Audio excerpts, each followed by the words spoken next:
It is possible to live well even with cancer? For me, it is.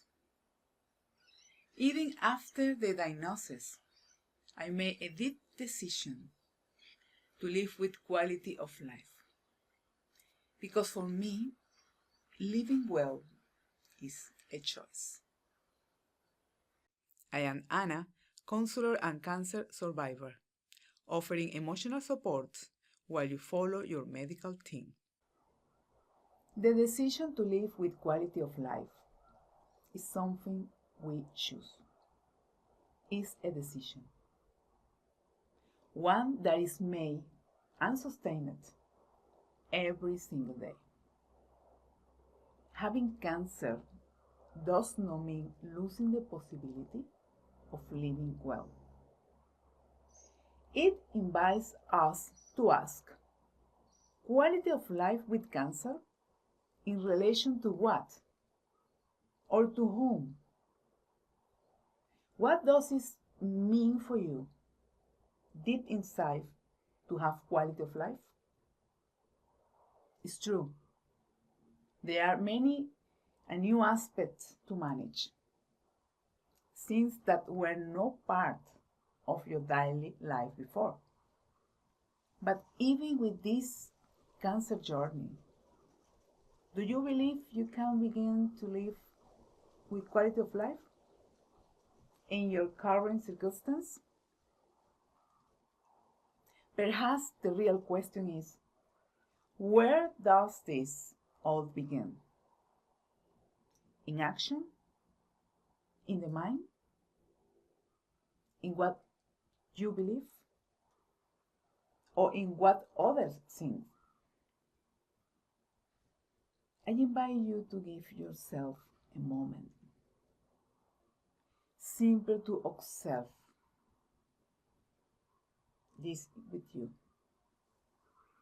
Just observe without judgment. Sometimes that is the first step to opening a space for a fuller life. Each day, we live with emotions and feelings. Some light, others heavy. The question is, which emotions are present in your life today? How are you feeling them? Where do they come from? Many times, it's our thoughts that recreate these emotions. So, it's worth asking, what thoughts are you holding on to? Do they help you? Or do they keep you stuck? Do you need support to let them go? Think also about what you share, what you talk with, what you talk about, what you choose to read,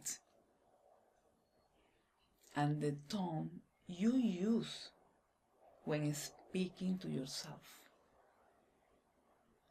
All of this influence how you feel, even your belief about living with cancer,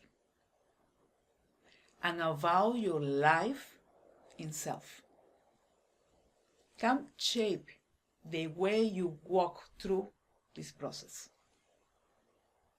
Are you nurturing yourself in a positive way?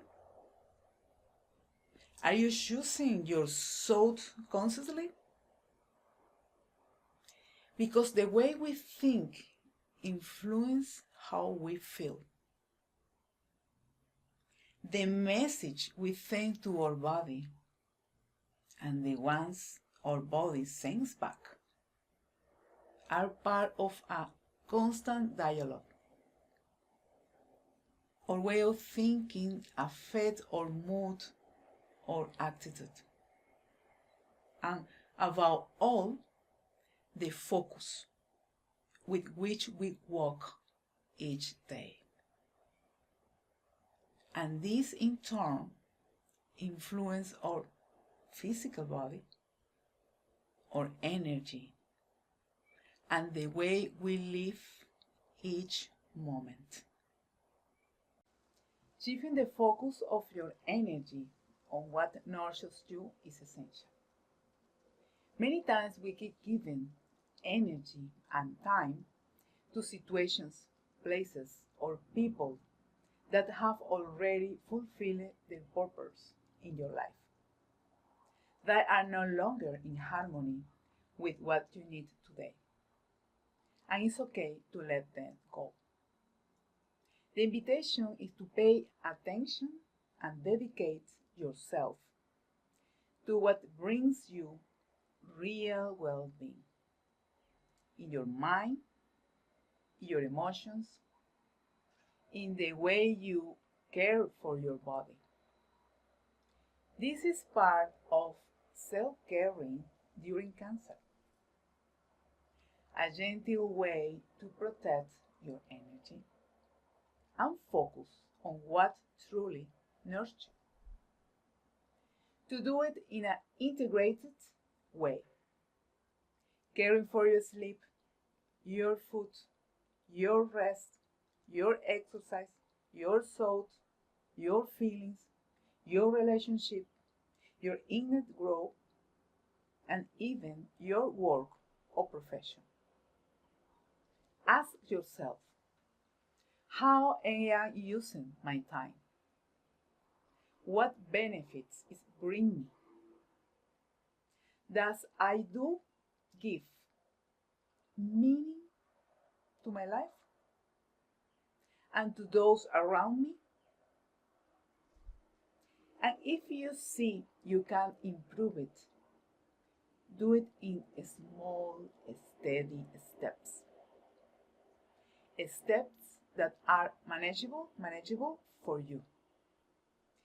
Because the habit that nurtures us long term showed the fruit, the results, slowly, little by little. Sometimes it is enough to make small daily choices. Who you spend your time with, what conversation you have, what information you read or listen to, or simple, keeping living contact with nature. When you choose to give your energy to what nourishes you, your cancer journey begins to align with a deeper, more hopeful and sense of purpose.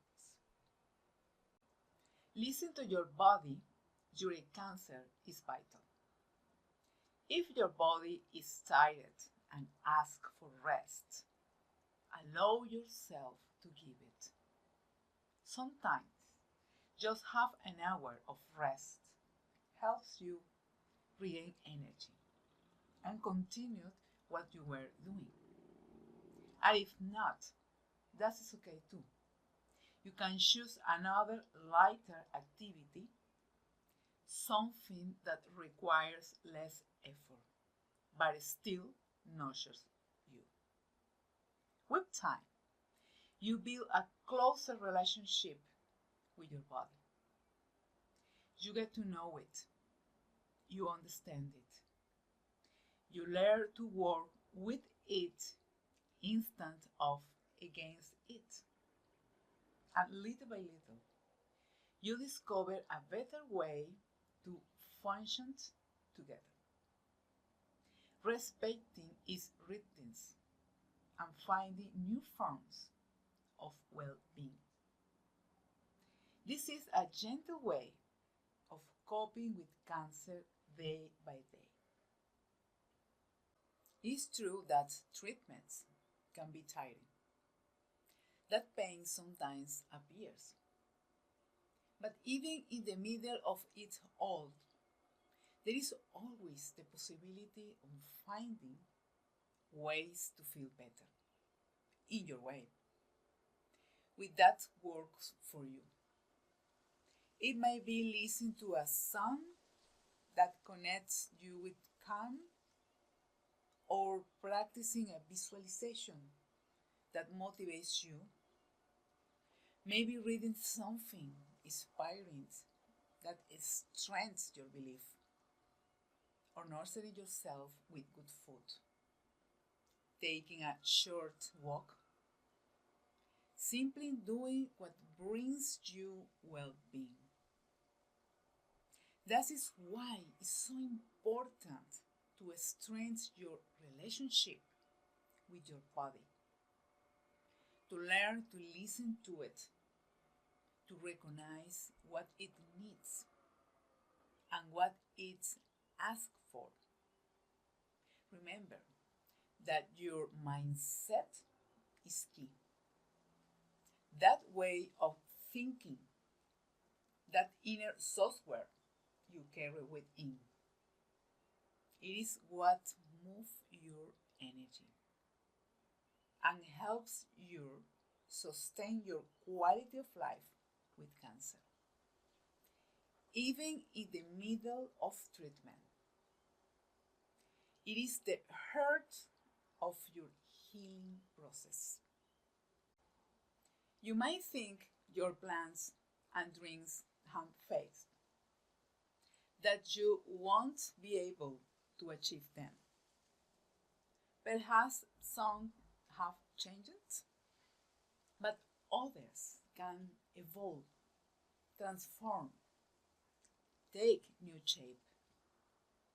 Sometimes the plans we had before lose relevance, and new ones are born in their place from a part of you that you had not discovered yet. Plans build slowly, step by step, with a long-term perspective, of course. Now there are new realities to consider: medical appointments, treatments, fatigue. But that does not mean giving up. It means organizing yourself at another rhythm.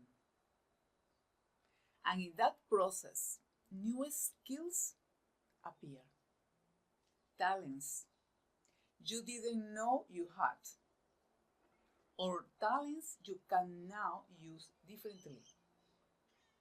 Yes, it is a change.